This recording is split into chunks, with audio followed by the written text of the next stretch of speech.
Greetings, YouTube! Happy daylight savings time to everybody that is affected. You know, big news is not supposed to drop on a Sunday, and yet that is where we are this Sunday morning. And it's funny because I always say this Sunday morning, but there are people who watch this channel that Sunday morning was a long time ago. So they hear that and they shake their head and say, "Not here, buddy." And I always think it's kind of cool that I always think I'm speaking for everybody. And when you have a global channel, really speaking for some percent of your audience. Speaking of some percent of your audience, I think most of you know, I always say, I say Maestro? I don't feel confident about that at all. I've never had to really worry about saying this guy's name much lately, but he is the trophy champ as both a 6-star and a 7-star for completion and exploration of Necropolis. And so they said in the live stream on Friday, kabam, just so you know, he is going to be harder to defeat than Jessica Jones in Battlegrounds. He is going to be more than just a trophy champ. He is going to be like Weapon X, somebody who can do really good overall damage in your deck if you don't have a counter, and also be somebody that is going to be relevant for years to come in the game, which is genius because we haven't seen a trophy champ in the Abyss before or Labyrinth of Legends in this sense, where you only can get them through this. Now, the funny thing is, when Kabam introduces a trophy champ and they compare them to, say, Jessica Jones, wouldn't it make sense for them to put him in also as crazy rare drops in the new Banquet Crystals? Because other than the 7-star version of Weapon X or Jessica Jones, or I guess Kang and Thanos, though I put them obviously in a different category than the other two.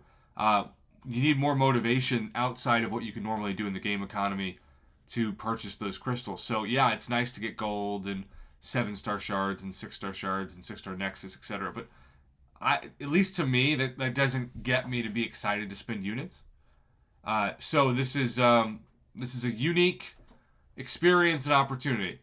But with that being said, speaking of unique experiences and opportunities, my man MCOC Player came out on his social, and this is his Twitter/X page at MCOC_player920 with the Trophy Maestro ability leak. And so I am going to pull this up and talk about it. He was right about Valiant. That doesn't mean he's always right. But this would seem actually weirder to be wrong about than what he had previously reported that was accurate. So just keep that in mind. With the power of the Hulk and the intellect of Bruce Banner, this man has survived wars, nuclear attacks, countless assassination attempts from all across time. Now he moves from one timeline to another, defeating any he deems a worthy foe and taking their prized weapons as personal trophies. Ironically, that a trophy champion takes you as personal trophies. With so few who could stand against him, Maestro has now set his sights on a much more grand scale. He aims to take over the contest and prove he is the most powerful champion in the universe.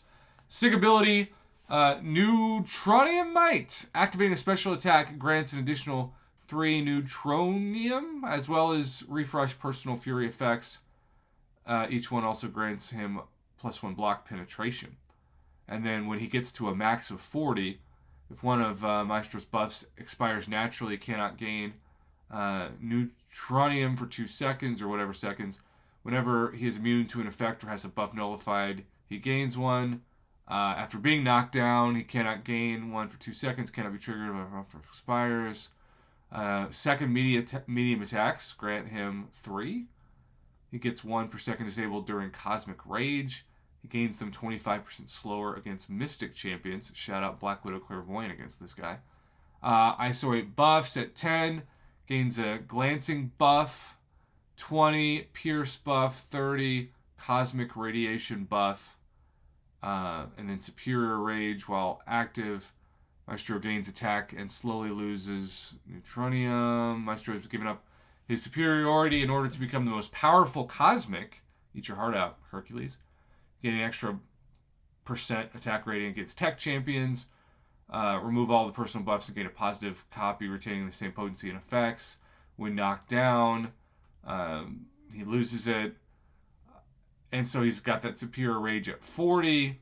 Superior rage ends when it gets to 0. And immunity. An enhanced immune system that is immune against poison, shock, and incinerate. I do not see bleed, for those of you like me who love yourself some Nick Fury. And then special attacks. Activating a special attack grades 2. On activation, inflict a root passive until the final hit of the special attack. That kind of sucks. I'm still terrible against root. Maybe I'm the only one, but I actually don't like fighting Baron Zemo. Okay, speaking of another person who might be good against this guy, Baron Zemo. And then we have the second page. Each hit on the special one deals burst energy damage. And then special 2, gain a fury buff, increasing attack rating for certain seconds. Max dex 3, with superior rage. Gain fury passes instead of buffs. So you would imagine anytime somebody gains that many furies, the attack goes up pretty substantially. And then special 3, inflict a stun debuff for a certain amount of seconds. And you gain another neutronium. Synergies. You got synergy champions that can help them gain armor rating, crit damage rating. Overseer is obviously a natural synergy partner. So, again, this is one of those that, like, sometimes on paper I think, this guy looks amazing. And then, in this case, I'm like, I think I kind of understand what the heck I'm talking about here. But we're just going to need to see it in action. And we won't have to wait too long to see it in action. So, I am cautiously optimistic this is going to put the FU in fun. Because you've never seen someone who hates longer content and long fights than me. And yet, here we are back again where it all started. Thanks for watching. Have a good one. MCOC Playa! Thank you for the info.